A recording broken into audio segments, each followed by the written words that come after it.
Hello everyone, welcome to ace online. So ఇటీవల గౌరవనీయులు ముఖ్యమంత్రి రేవంత్ రెడ్డి గారు ఒక కొత్త పథకాన్ని లాంచ్ చేయడం జరిగింది. అదే రాజీవ్ యువ వికాసం అని.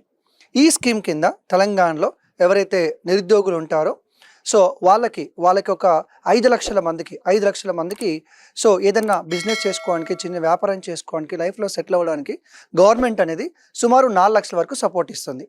అయితే ఇప్పుడు మనకి చాలా మందికి డౌట్ ఉంది, అసలు ఈ స్కీమ్ ఎవరు అప్లై చేసుకోవాలి, దీనికి ఏమైనా ఎడ్యుకేషన్ క్వాలిఫికేషన్స్ ఉన్నాయా, ఏజ్ లిమిట్ ఏమన్నా ఉందా, మరి ఇది రుణంలో ఇస్తారా, మొత్తం సబ్సిడీ కింద ఇస్తారా, ఎవరు అప్లై చేసుకోవచ్చు, చదువుకున్న వాళ్ళకా, చదువుకోని వాళ్ళకా, మరి ఎప్పుడు వస్తుంది, ఎలా వస్తుంది, చాలా డౌట్స్ ఉన్నాయి. సో ఆ డౌట్స్ అన్నిటికీ కూడా నేను చాలా ఈజీగా ఫాస్ట్గా క్లియర్ చేస్తాను. Okay, right. ఫస్ట్ లాంచ్ చేసింది ముఖ్యమంత్రి గారు 18th మార్చిన ఈ స్కీమ్ని మనకి లాంచ్ చేయడం జరిగింది రేవంత్ రెడ్డి గారు. ఓకే, ఎవరికి అంటే ఎవరైతే అన్ఎంప్లాయిడ్ ఉంటారో, ఎవరైతే ఎస్సీ, ఎస్టీ, బీసీ, మైనారిటీస్ గుర్తుపెట్టుకోండి.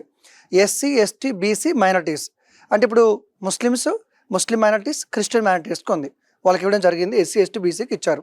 దాని అర్థం ఏంటంటే ఓసీ, ఈడబ్ల్యూఎస్కి ఈ స్కీమ్ అయితే వర్తించదు, అది గుర్తుపెట్టుకోండి. కేవలం ఎస్సీ, ఎస్టీ, బీసీ, క్రిస్టియన్, ముస్లిం మైనారిటీస్కి మాత్రమే వర్తిస్తుంది, అది గుర్తుపెట్టుకోండి. తర్వాత గవర్నమెంట్ టార్గెట్ ఏం పెట్టుకుంది ఈ స్కీమ్ కింద? సుమారు 5 లక్షల మందికి అండి. సుమారు 5 లక్షల మందికి సో నిరుద్యోగులకి ఉద్యోగాన్ని ప్రొవైడ్ చేయాల్సి ఉంటుంది. దీనికోసం 6,000 కోట్లు ఖర్చు చేయబోతుంది. బడ్జెట్లో కూడా 6,000 కోట్లు కేటాయింపు కూడా చేశారు. సో 4 నుంచి 5,000 మందిని ఒక కాన్స్టిట్యూన్సీ సెలెక్ట్ చేస్తారు. మొత్తం మనకి 119 కాన్స్టిట్యూన్సీస్ ఉన్నాయి. ప్రతి నియోజకవర్గంలో 4 నుంచి 5,000 మందిని ఎంపిక చేస్తారు ప్రతి నియోజకవర్గంలో. సో ఈ బాత్ అనేది ముఖ్యమంత్రి గారు చెప్పారు, ఎమ్మెల్యేలకు అప్పచెప్పడం జరిగింది. అంటే అసలైన లబ్ధిదారుల్ని, అర్హత ఉన్న వాళ్ళకి మాత్రమే ఈ స్కీమ్ అందాలని చెప్పి రేవంత్ రెడ్డి గారు అన్నారు. సో ఇది వాళ్ళ టార్గెట్. మరి ఇంపార్టెంట్ డేట్స్ ఏంటి సార్? ఇంకో విషయం ఉంది సార్. ఈ స్కీమ్కి ఎవరు ఎలిజిబుల్? దీనికి ఏమైనా చదువుకొని ఉండాలా? Okay, minimum age, maximum age లాగా ఏమైనా ఉందా అని ఖచ్చితంగా డౌట్ ఉంది. ఫస్ట్ గుర్తుపెట్టుకోండి, మీరు లిటరేట్ అయినా, అంటే మీరు చదువుకున్న, మీరు లిటరేట్ అయినా ఇల్లిటరేట్ అయినా, దాంట్లో మనకి ఒక ఆప్షన్ ఉంటుంది అనమాట. దాంట్లో మనకి ఎడ్యుకేషన్ క్వాలిఫికేషన్ ఉంది. ఆ ఎడ్యుకేషన్ క్వాలిఫికేషన్లో ఏముంది తెలుసా? ఇల్లిటరేట్ అని ఉంది, తర్వాత 8th పాస్ అని ఉంది, తర్వాత 10th పాస్ లేదా ఫెయిల్ అని ఉంది, ఇంటర్మీడియట్ పాస్ లేదా ఫెయిల్ అని ఉంది, డిగ్రీ పాస్ లేదా ఫెయిల్ అని ఉంది, పీజీ అని కూడా ఉంది. అంటే ఎడ్యుకేషన్ క్వాలిఫికేషన్స్లో ఇవన్నీ మెన్షన్ చేశారు. మరి ఇవన్నీ మెన్షన్ చేశారంటే దాని అర్థం ఏంటి? చదువుకున్న వాళ్ళైనా, చదువుకోని వాళ్ళైనా, డిగ్రీ ఉన్నా, ఇంటర్మీడియట్ ఉన్నా, ఫెయిల్ అయినా, పాస్ అయినా ఎవరైనా అప్లై చేసుకోవచ్చు అని దాని meaning. Is clear? Okay. So మనం అప్లై చేసిన తర్వాత మనం ఎంచుకున్న బిజినెస్ ఇది మనం అప్లై చేసుకున్న దానికి గవర్నమెంట్ చెప్తుంది వీళ్ళకి స్కీమ్ వస్తుందా రాదా అని చెప్పేసి వాళ్ళు డిసైడ్ చేస్తారు. ఇంపార్టెంట్ డేట్స్, ఇది చాలా కీలకం. 17th మార్చ్ నుంచి 5th ఏప్రిల్ వరకు మరి అప్లై చేసుకోవచ్చు. చాలా అప్లైలో ఉంది, ఈ వీడియో ఇచ్చిన తర్వాత అప్లై చేసుకోండి. 17th మార్చ్ నుంచి 5th ఏప్రిల్ వరకు ఉంది. 6th ఏప్రిల్ నుంచి 31st మే వరకు గవర్నమెంట్ ఏం చేస్తారంటే ఎవరెవరు అప్లై చేశారో ఆ అప్లికేషన్స్ అని మొత్తం తీసుకొని ఫిల్టర్ చేస్తారు. అంటే ఎవరు రియల్ ఎలిజిబుల్, ఎవరు ఎలిజిబుల్ కాదు, ఎవరికి ఇస్తే బాగుంటుంది, సో అదంతా వెరిఫికేషన్ చేస్తారు. June 2nd మన తెలంగాణ ఫార్మేషన్ డే ఉంటుంది కదా, తెలంగాణ ఫార్మేషన్ డే రోజున మనకి లిస్ట్ అవుట్ చేస్తారు ఎవరెవరు లబ్ధిదారులు, ఎవరెవరికి లోన్ వస్తుంది, ఎంత లోన్ వస్తుంది అని చెప్పి. 2nd June ఫస్ట్ అయితే అప్లై చేయండి. అరే వస్తారో తర్వాత వేసేయండి. అప్లై చేస్తే మనకు పోయేది ఏం లేదు కదా, 10 నిమిషాలు మనం స్పెండ్ చేస్తాం అనుకోండి, వస్తే అదృష్టం మంచిదే కదా. అది తర్వాత డాక్యుమెంట్స్ ఏమైనా కావాలి, ఇది అప్లై చేస్తుంది మన దగ్గర మనం ఉండాలి. ఖచ్చితంగా ఆధార్ అయితే ఖచ్చితంగా ఉండాలి. మీరు ఆధార్ ఎంటర్ చేస్తే ఆటోమేటిక్గా మీ ration card, food security card ఆటోమేటిక్గా అదే వస్తుంది. ఒకవేళ ఇన్ కేసు రాకపోతే మీ దగ్గర పెట్టుకోండి. రేషన్ కార్డు, ఆధార్ కార్డు ఖచ్చితంగా దగ్గర పెట్టుకోండి. అండ్ క్యాస్ట్ సర్టిఫికేట్ మీ దగ్గర ఉండాలి, దాని మీద నంబర్ ఉంటుంది కదా. అలాగే ఇన్కమ్ సర్టిఫికేట్ నంబర్ ఉంటుంది కదా, ఇన్కమ్ సర్టిఫికేట్ మీ దగ్గర ఉండాలి. క్యాస్ట్ సర్టిఫికేట్ ఉంటుంది, దాని మీద నంబర్ ఉంటుంది కదా, నంబర్ చూసుకోండి. ఎలాగో మన బ్యాంక్ అకౌంట్ ఉంటుంది అనుకోండి. అండ్ ఫోటో కూడా కంపల్సరీ. మీరు అప్లై చేసేటప్పుడు ఆ సిస్టంలో ఆల్రెడీ మీ ఫోటో అనేది ఖచ్చితంగా ఉండాలి. ఓకేనా? అది కూడా మళ్ళీ 50 KB ఎబో ఉండాలి, 500 KB బిలో ఉండాలి. అది చూసుకోవాలన్నమాట. మీరు ఆ ఫోటో యొక్క సైజ్ని ముందే చూస్ చేసుకోండి, అది క్లియర్గా. ఓకే, ఈ డాక్యుమెంట్స్ అయితే కంపల్సరీ కావాలి. ఇంకా మీ అడ్రస్ బేసిక్ డీటెయిల్స్ అలాగే మీ దగ్గర ఉంటాయి కదండి, అదొకే. ఇవైతే కంపల్సరీ. మరి ఇంతకీ ఈ 4 లక్షల రూపాయలు మొత్తం 4 లక్షలు వస్తాయా, నేను మళ్ళీ ఏమైనా తిరిగి కట్టాలా, ఇది రుణం కింద ఇస్తారా, గవర్నమెంట్ సబ్సిడీ కింద ఇస్తా, అది ఏంటి అసలు, నేను కట్టాలా కట్టకూడదు, చాలా డౌట్ ఉంది. నేను సింపుల్గా చెప్తాను చూడండి. సో మనం అప్లై చేసేటప్పుడు ఒక బిజినెస్ని సెలెక్ట్ చేసుకుంటాం, దాంట్లో ఒక బిజినెస్ని సెలెక్ట్ చేసుకుంటాం. నీకు ఎంత లోన్ కావాలి, గవర్నమెంట్ మ్యాక్సిమం ఎంత ఇస్తుంది మనకి? 4 లక్షల రూపాయలు ఇస్తుంది, అంతే కదా. మ్యాక్సిమం మనకి 4 లక్షల రూపాయలు ఇస్తుంది. నేను ఏం చేస్తాను, 4 లక్షల రూపాయలను సెలెక్ట్ చేసుకుంటాను. 4 లక్షల రూపాయలు సెలెక్ట్ చేసుకున్న తర్వాత దీంట్లో నీకు గవర్నమెంట్ ఏం చేస్తా అంటే 2,40,000 నీకు గవర్నమెంట్ ఇస్తుంది. ఎగ్జాంపుల్ కోసం చెప్తున్నా. 2,40,000 గవర్నమెంట్ ఇస్తా అంటే నువ్వు కట్టాల్సిన అవసరం లేదు. మిగతా నీకు 1,60,000 నీకు బ్యాంక్ లోన్ కింద ఇస్తారు నీకు. అంటే 4,00,000 రూపాయలు నీకు వస్తాయి. కానీ 4,00,000 రూపాయలలో గవర్నమెంట్ నీకు ఇచ్చేది 2,40,000 ఇస్తుంది. రిమైనింగ్ 1,60,000 ఇంట్రెస్ట్ లేకుండా నువ్వు బ్యాంకు కట్టుకోవాల్సి ఉంటుంది. అంటే సగం గవర్నమెంట్ హెల్ప్ చేస్తుంది, మీతో కొంచెం నువ్వు లోన్ లాగా కట్టుకుంటే అయిపోతుంది. అది గవర్నమెంట్ ఆటోమేటిక్గా చూసుకుంటుంది మీకు. దానికి మనం ఏం ప్రాసెస్ చేయాల్సిన అవసరం లేదు. ఓకేనా? సో గరిష్టంగా 4,00,000 వరకు వచ్చే ఛాన్స్ ఉంది. అంటే నువ్వు చూజ్ చేసుకోవాలి నీకు ఎంత లోన్ కావాలి. నీకు 1,00,000 కావాలన్నా, 50,000 కావాలన్నా, 2,00,000 కావాలన్నా, నీకు 4,00,000 కావాలన్నా నువ్వు బిజినెస్ చూజ్ చేసుకుంటావు. నీకు ఎంత లోన్ కావాలో నువ్వే ఎంటర్ చేస్తావు. నువ్వు ఫర్ ఎగ్జాంపుల్ 4,00,000 కావాలి ఎంటర్ చేసిన అనుకోండి, 1,40,000 సబ్సిడీ కింద వస్తుంది, 1,60,000 కట్టుకోవాలి. అంటే 4,00,000 కనుక నీకు గవర్నమెంట్ ఇస్తే నువ్వు తిరిగి కట్టాల్సింది కేవలం ఎంత? 1,60,000 కట్టుకోవాలి. సరే అది కూడా నేనే కట్టుకోవాలా అని అడగచ్చు. మరి గవర్నమెంట్ స్కీమ్ అట్లా డిజైన్ చేసింది.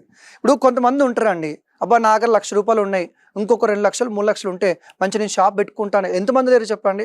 అబ్బా నా దగ్గరికి 50,000 ఉన్నాయి, ఇంకో 1,00,000 ఉంటే షాప్ పెట్టుకుంటాను. ఎంతమంది ఉంటారు? ఇది నేను కాంగ్రెస్ పార్టీకో గవర్నమెంట్ గురించి నేను మాట్లాడలేదు. ఏదైనా పాజిటివ్ నెగిటివ్. సరే స్కీమ్ అయితే తీసుకొచ్చారు, ఎవరికి ఎంతో కొంత హెల్ప్ అయితే అవుతుంది కదండి. సో మనం ఒక 1,50,000 మనం తెచ్చుకున్నాం అనుకోండి, మిగతా 1,40,000 గవర్నమెంట్ ఇస్తాయి కదా. మనం చాలాసార్లు అనుకుంటాం ఒక బిజినెస్ పెట్టే ముందు, అదే నా దగ్గర ఒక 50,000 ఉన్నాయి, ఇంకో 2,00,000 ఉంటే ఎంతో మంచిగా ఉండు, నేను మంచి షాప్ పెట్టుకున్నానని. ఇది యూజ్ అవుతుంది, మనకి 100% యూజ్ అవుతుంది. అలా ఆ పాయింట్ ఆఫ్ వ్యూ చెప్తున్నా. సో ఓకేనా, రైట్, అర్థమైంది కదా. ఇప్పుడు చూడండి, ఇగో ఎంత సబ్సిడీ ఇస్తుంది. సపోజ్ నీకు లోన్ అనేది 1,00,000 వరకు ఉంది అనుకోండి, 1,00,000 వరకు నీకు లోన్ వచ్చింది అనుకోండి. 1,00,000 వరకు లోన్ వచ్చిందంటే నీకు 1,00,000 రూపాయలు లోను మంజూరైంది అనుకుందాం. 1,00,000 రూపాయల లోన్ మంజూరైంది. నీకు గవర్నమెంట్ సబ్సిడీ ఎంత ఇస్తుంది? 80%. దాని అర్థం 80% గవర్నమెంట్ కట్టుకుంటుంది అని మీనింగ్. అంటే దాని అర్థం ఏంటి? 80,000 గవర్నమెంట్ కట్టుకుంటుంది, నువ్వు కట్టాల్సింది ఎంత? 20,000 అంతే. 1,00,000 రూపాయలు లోన్ ఇస్తే నువ్వు 20,000 కట్టుకోవాలి. అదే 2,00,000 వరకు లోన్ వచ్చింది అనుకోండి, ఆ అమౌంట్లో గవర్నమెంట్ 70% కట్టుకుంటుంది. అంటే 2,00,000లో 70% గవర్నమెంట్ కట్టుకుంటుంది, మిగతా బ్యాంక్ కింద నువ్వు కట్టుకోవాలి. లేదా 3,00,000 వరకు లోన్ వచ్చింది అనుకో, 3,00,000 ఏవో లోన్ వచ్చింది అనుకో, నీకు గవర్నమెంట్ సబ్సిడీ ఎంత ఇస్తుంది? 60% వరకు ఇచ్చే ఛాన్స్ ఉంటుంది. ఇలా ఓకేనా, అర్థమైంది కదా, రైట్. తర్వాత ఎలా అప్లై చేసుకోవాలి? ఇది అప్లై చేసుకోవాలంటే ఈ సైట్కి వెళ్ళాలమ్మా. ఇది అప్లై చేసుకోవాలంటే ఈ సైట్కి వెళ్ళాలి. ఈ సైట్కి వెళ్ళిన తర్వాత ఈ స్క్రీన్ వస్తుంది. ఇది ఓపెన్ చేస్తే స్క్రీన్ వస్తుంది. దీనిలో రాజీవ్ యువ వికాస్ స్కీమ్ అని క్లిక్ చేయండి, అయిపోయింది. తర్వాత ఈ స్క్రీన్ వస్తుంది.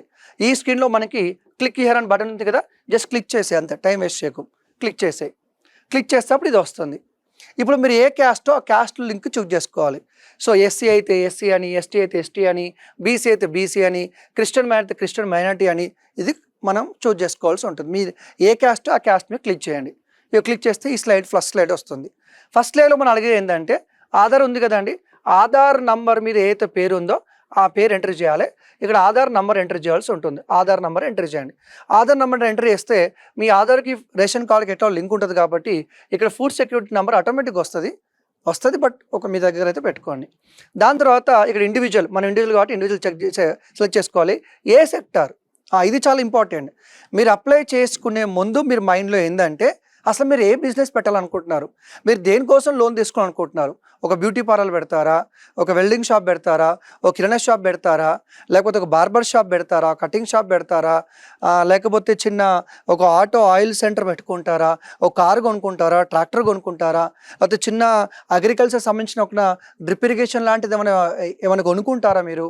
అంటే మీకు ఈ రాజీవ్ యువ వికాసం కింద 4,00,000 మీరు అనుకుంటున్నారు కదా, 4,00,000 దేనికోసం, మీరు దేంట్లో ఇన్వెస్ట్ చేయాలనుకుంటున్నారు, ఏం చేయాలనుకుంటున్నారు, అన్నీ ఏదైనా చేయొచ్చండి. అనే కులవృత్తులు దీంట్లో ఉన్నాయండి, దీంట్లో ఉన్నాయి, మీరు ఏం టెన్షన్ పడకండి. సో మ్యాక్సిమం ఉంటాయి, అది నువ్వు చూజ్ చేసుకో. ఇక్కడ ఎగ్జాంపుల్ చూపిస్తుంది చూడండి, ఎగ్జాంపుల్ చూడండి. ఇక సెలెక్ట్ అంటే ఇక్కడ ట్రాన్స్పోర్ట్ సెక్టర్ అని ఉంది.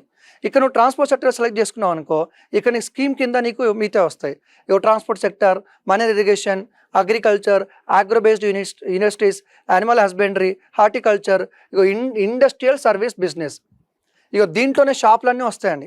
ఇందాక నేను చెప్పానే, బ్యూటీ పార్లర్ అని, బార్బర్ షాప్ అని, ఆటో కొనుక్కోవడం అని, కిరాణా షాప్ పెట్టడం అని, ఓకే, కార్పెంటరీ షాప్ అని, మస్తు చాలా ఉన్నాయి. 30-40 వృత్తులు ఉన్నాయి దాంట్లో. ఇగో ఇది అవి రావాలంటే మీరు చూజ్ చేసుకోండి. ఇండస్ట్రియల్ సర్వీస్ బిజినెస్ అని చూజ్ చేసుకోండి. లేదు సార్ నేను కారు కొనుక్కుంటా, ట్రాక్టర్ కొనుక్కుంటా అనుకున్నాం అనుకో, ట్రాన్స్పోర్ట్ తీసుకో.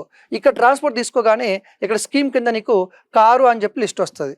లేదు సార్ నేను ఏదో ఒక బిజినెస్ పెట్టాలనుకుంటున్నా, నాకు లిస్ట్ ఉంటే నేనే సెలెక్ట్ చేసుకుంటా అంటే నువ్వు ఇండస్ట్రియల్ సర్వీస్ బిజినెస్ ఉంది కదా, ఇది చూజ్ చేసుకో. ఇది చూజ్ చేసుకుంటే నీకు క్లిక్ చేయగానే ఇటు సైడ్ మొత్తం నీకు లిస్ట్ ఆఫ్ ఆప్షన్స్ అన్నీ వస్తాయి. దానిలో నీకు కావాల్సింది ఉందో లేదో చూసుకొని చూజ్ చేసుకో. అందుకే ఇది అప్లై చేసుకుని ఫస్ట్ డిసైడ్గా నీకు లోన్ దేనికోసమో ఖచ్చితంగా ఇది చూజ్ చేసుకోవాల్సింది. నీకు వేరే ఆప్షన్ లేదు. ఫస్ట్ అయితే నాకు 4 లక్షలు తర్వాత నేను చూసుకుంటా అంటే నడవదు. ఫస్ట్ ఇక్కడ నువ్వు చూజ్ చేసుకోవాల్సిందే. క్లియర్? ఓకే, ఇదన్నమాట ఫస్ట్ పేజ్ వచ్చేది ఇది. సో నువ్వు ఏం చేయాలి, ఫస్ట్ ఆధార్ పేరు ఎంటర్ చేయాలి, ఆధార్ నెంబర్ ఎంటర్ చేయాలి, ఫుడ్ సెక్యూరిటీ నెంబర్ వస్తుంది, అండ్ నీ సెక్టార్ ఏంటి తీసుకో, నీకు దేంట్లో కావాలో తీసుకో. అయిపోయిందా? ఇట్లా వస్తుంది. ఇక్కడ ఏం తీసుకున్నాం మనం, ఆగ్రో బేస్డ్ యూనిట్స్ అని తీసుకున్నాం ఎగ్జాంపుల్ కోసం. స్కీమ్ కింగ్ ఏమనిపిస్తుంది, వర్మీ కంపోస్ట్ పెడతావా, మెకనైజ్డ్ ఫార్మ్ ఎక్విప్మెంట్ కావాలా, గ్రౌండ్ నట్ క్రషర్ కావాలా, కాటన్ షేడర్ కావాలా, fodder growing for dairy benefits కావాలా. ఇక్కడ నువ్వు ఆగ్రో బేస్డ్ ఇండస్ట్రీ యూజ్ చేసుకుంటే ఎగ్జాంపుల్ కోసం పెట్టాను నేను. ఓకే, తర్వాత ఈ ఫామ్ వస్తుంది, లాస్ట్ ఫామ్ ఇది, ఈ స్లైడ్ వస్తుంది. దీంట్లో 1 2 3 4 థింగ్స్ ఉన్నాయి. ఫోర్త్ మనం 1 by 1 చూద్దాం. ఫస్ట్ దీంట్లో ఏం లేదండి, నీ లొకేషన్, నీ జిల్లా ఏంది, నీ మండలం ఏంది, నీ ఊరేంది, అంతే. జిల్లా, మండలం, ఊరు, అంతే, అయిపోయింది. దీని కిందనే నెక్స్ట్ ఏముంటుంది అంటే సెక్టార్ డీటెయిల్స్ ఉంటుంది. నువ్వు ఆల్రెడీ నీ ఆధార్ నెంబర్ ఎంటర్ చేస్తుంటావు, నువ్వు సెక్టార్ చూజ్ చేసుకుంటావు కదా. ఇక్కడ చూడండి, నేను ఇది తీసుకున్నా, ఇండస్ట్రియల్ సర్వీస్ బిజినెస్ తీసుకున్నా. దాన్ని ఏం తీసుకున్నా అంటే ఫుట్వేర్ అని తీసుకున్నా. ఏం తీసుకున్నా, నేను ఫుట్వేర్, నేను చెప్పుల షాప్ పెడదాం అనుకుంటున్నా, ఫుట్వేర్ చూజ్ చేసుకున్నా. ఫుట్వేర్ చూజ్ చేసుకున్నాక నీకు ఎంత కావాలో లోనన్నా నన్ను అడిగింది. ఇక్కడ నేను 4 లక్షలు ఎంటర్ చేసిన. ఎంత ఎంటర్ చేసిన, ఇక్కడ 4 లక్షలు ఎంటర్ చేసిన. ఎంటర్ చేయాలి, మనమే ఎంటర్ చేయాలి. ఇక మినిమం 2 lakhs, మ్యాక్సిమం 4 lakhs నేను ఇస్తాడు. నేను ఇక్కడ ఎంటర్ చేశాను, నాకు 4 లక్షలు కావాలని. 4 లక్షలు ఎంటర్ చేయగానే గవర్నమెంట్ ఏం చెప్పింది, ఇక్కడ సబ్సిడీ 2,40,000, జస్ట్ ఎగ్జాంపుల్ కోసం. ఇక బ్యాంక్ లోన్ వచ్చేసి 1,60,000. అంటే నీకు 4 లక్షలు లోన్ కావాలనుకుంటే సబ్సిడీ 2,40,000 వస్తుంది, బ్యాంక్ లోన్ నువ్వు 1,60,000 కట్టుకోవాల్సి ఉంటుంది. అలా ఎగ్జాంపుల్ కోసం. తర్వాత ఇక నువ్వు బ్యాంక్ ఏంటి, అక్కడ ఏ బ్యాంక్ ఉంది, నువ్వు ఉన్న ఏరియాలో నీ డిస్ట్రిక్ట్లో ఏ బ్యాంక్ ఉంది, ఆ బ్యాంక్ ఏంటి, ఆ బ్రాంచ్ ఏంటి, ఎక్కడ నువ్వు లోన్ కావాలనుకుంటున్నావు, దాని ఐఎఫ్ఎస్సి కోడ్ ఏంటి, ఇది ఎంటర్ చేయాలి. ఇదైతే మర్చిపోద్దు మీరు. దాని తర్వాత నెక్స్ట్ ఏముంటుందంటే నీ food security card already enter చేసావు కదా, అది ఆటోమేటిక్గా వచ్చేస్తుంది. సో ఫాదర్ పేరు లేదా భర్త పేరు, ఫిజికల్లీ హ్యాండిక్యాప్డా కాదా, మీ జెండర్ ఏంటి, మేలా ఫీమేలా, రూరలా అర్బనా, తర్వాత ఇంకేంది మనకి క్యాస్ట్ సర్టిఫికేట్ నంబరు, ఏ క్యాస్ట్ చూజ్ చేసుకో, ఆ క్యాస్ట్ సర్టిఫికేట్ నెంబర్ పెట్టు. సబ్ క్యాస్ట్ ఉంటే సబ్ క్యాస్ట్, ఆ క్యాస్ట్ సర్టిఫికేట్ ఏ పేరు ఉందో అది చూజ్ చేసుకో. ఓకేనా? ఇన్కమ్ సర్టిఫికేట్ ఉంటే ఇన్కమ్ సర్టిఫికేట్ నెంబరు, ఆ ఇన్కమ్ సర్టిఫికేట్ ప్రకారం ఎంత ఆదాయం వస్తుంది, అది నీ ఏజ్ ఎంత, నీ పుట్టిన యొక్క తేదీ ఏంటి, యాన్యువల్ ఇన్కమ్ ఎంత వస్తుంది నువ్వు రాసుకోవాలి. నీ మొబైల్ నెంబరు, ఆక్యుపేషన్ అంటే ఇక్కడ ఉంటుంది, ఆక్యుపేషన్ వాళ్ళు ఏమైనా పని చేస్తున్నావా, 1 గ్రూప్స్ ఉంటే 1 గ్రూప్స్ తీసుకో. ఇక నీ క్వాలిఫికేషన్ ఏంటి, ఇక్కడ క్లిక్ చేస్తే నీకు 10th క్లాస్ ఫెయిలా పాసా, ఇంటర్మీడియట్ ఫెయిలా పాసా, ఇల్లిటరేటా, ఇది మొత్తం వచ్చేస్తుంది. ఇదంతా నువ్వు డేటా ఇచ్చిన తర్వాత దీని కిందనే ఇంకా కిందికి వెళ్తే లాస్ట్లో ఉంటుంది. సో నీ డోర్ నెంబర్ ఏంటా, నీ అడ్రస్ ఏంటి, తర్వాత ఇక్కడ ఫోటో చూజ్ చేసుకోవాలి. ఆ ఫోటో మీరు ముందు ఏం చేయాలంటే సైజ్ గుర్తుపెట్టుకోండి, 50 KB కంటే ఎక్కువ ఉండాలి, 500 KB కంటే తక్కువ ఉండాలి. పాన్ కార్డుకు స్టార్ మార్క్ లేదు కాబట్టి పాన్ కార్డు కంపల్సరీ కాదని అర్థం, ఇస్తే పోయేది ఏం లేదు. తర్వాత ఈ సెల్ఫ్ డిక్లరేషన్ 2 చేయాలి. చేసిన తర్వాత ప్రివ్యూ చేసుకొని అప్లై చేసుకోండి. అంతే, ఏం లేదు, సింపుల్, వెరీ సింపుల్ అని చెప్పొచ్చు. సో ఇలా చేసుకున్న తర్వాత 1 month పాటు వాళ్ళు వెరిఫికేషన్ చేసి మనకి June 2nd లబ్ధిదారులను అనౌన్స్ చేస్తారు. మనకు వస్తుందా రాదా, ఎంత వస్తుంది ఏంటి అని ఆలోచించే బదులు, సో గవర్నమెంట్ ఒక స్కీమ్ ఇచ్చింది, దాన్ని వినియోగించుకుందాం, అప్లై చేస్తాం. వస్తుందా రాదా తర్వాత విషయం. ప్రతి కాన్స్టిట్యున్సీకి అయితే 4 నుంచి 5,000 మందిని సెలెక్ట్ చేస్తూ అంటున్నారు, 4 లక్షల వరకు ఇస్తూ అంటున్నారు. కొంత గవర్నమెంట్ సబ్సిడీ కింద ఇస్తుంది, మిగతా కొంచెం మనం కట్టుకోవాల్సి ఉంటుంది. ఇది స్కీమ్ డీటెయిల్స్ అయితే చెప్పడం జరిగింది. సో ఎవరైతే ఇలాంటి అవకాశం కోసం ఒక 1 లక్ష 2 లక్షలు గవర్నమెంట్ ఇస్తే బాగుండు, ఒక షాప్ పెట్టుకున్నామని ఎవరికైతే ఆలోచన ఉందో, దయచేసి అందరూ ఈ అవకాశాన్ని వినియోగించుకోండి అండ్ అప్లై చేసుకోండి.